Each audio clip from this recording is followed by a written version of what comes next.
Welcome back, everybody. Back to Spinner Rack, Game of Thrones. We're talking about Season 8, Episode number 2, Night of the Seven Kingdoms.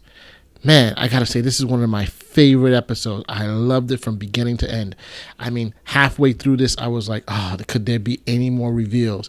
I was so satisfied halfway through, but they kept on giving us more and more and more.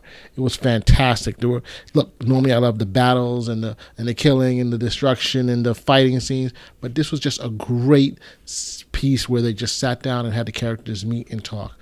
Basically, this is a setup for what's going to happen in the next series, the next episode, where there's going to be a humongous battle, which will just level it. Here in this moment, this particular episode, we know people are going to die, and basically everybody's saying their goodbyes to one another, and it was pretty good.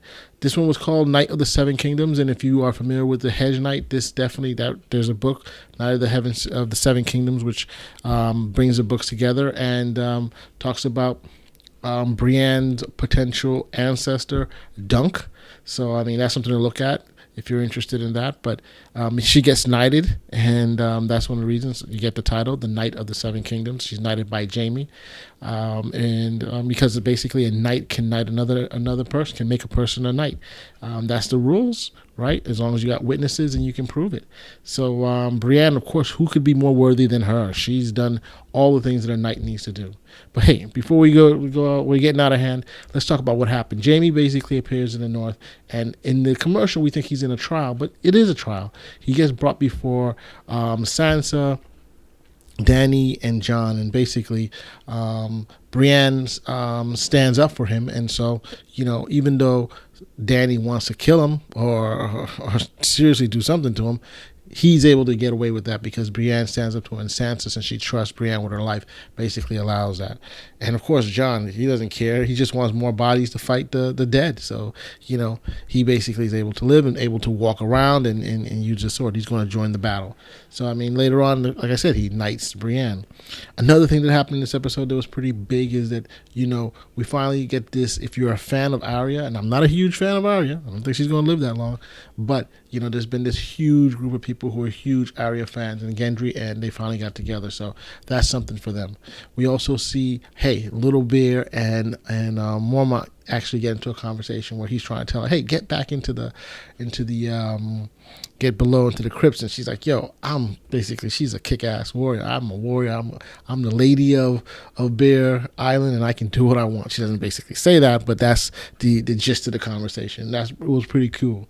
You have tons of poignant moments where you have basically the Hound and Derek Dondarrion. They talk with Arya.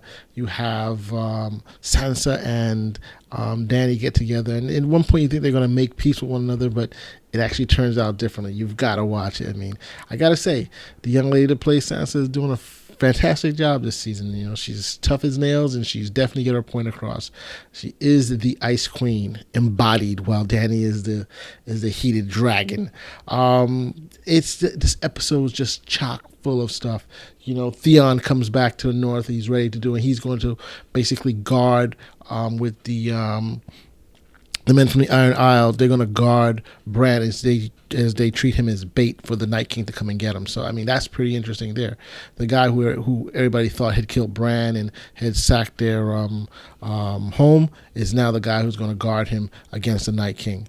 And, when he came back, oh my gosh, the greeting he got from Sansa, the hug, is like, she's shown more emotion with Theon than she's shown with almost any of her other siblings, which is pretty interesting. And in a way, what are you talking about? Theon practically grew up with him. He's practically like another sibling of hers. So the episode, like I said, there's just so much. You see the preparations that it's doing for the battle. The new opening sequence, the sequence is definitely showing what's happening. It seems that every episode, the sequence is going to show something new and interesting. And probably the biggest reveal at the very end, you have Jon has been avoiding Dany the entire episode until the very end, where she catches him in the crypts. And he basically admits that he is Aegon Targaryen. And you could see in Dany's face, it's like, yo, who told you this? And he tells her Sam and Bran, and she's like, what, your brother and your best friend tell you you're the king? And he says, I believe it. And you can see the certainty in his face, and the incredulity in hers is like, what the hell? Because basically, if you are who you say you are the male heir, the last male to Targaryen line, and you would be the king, not me.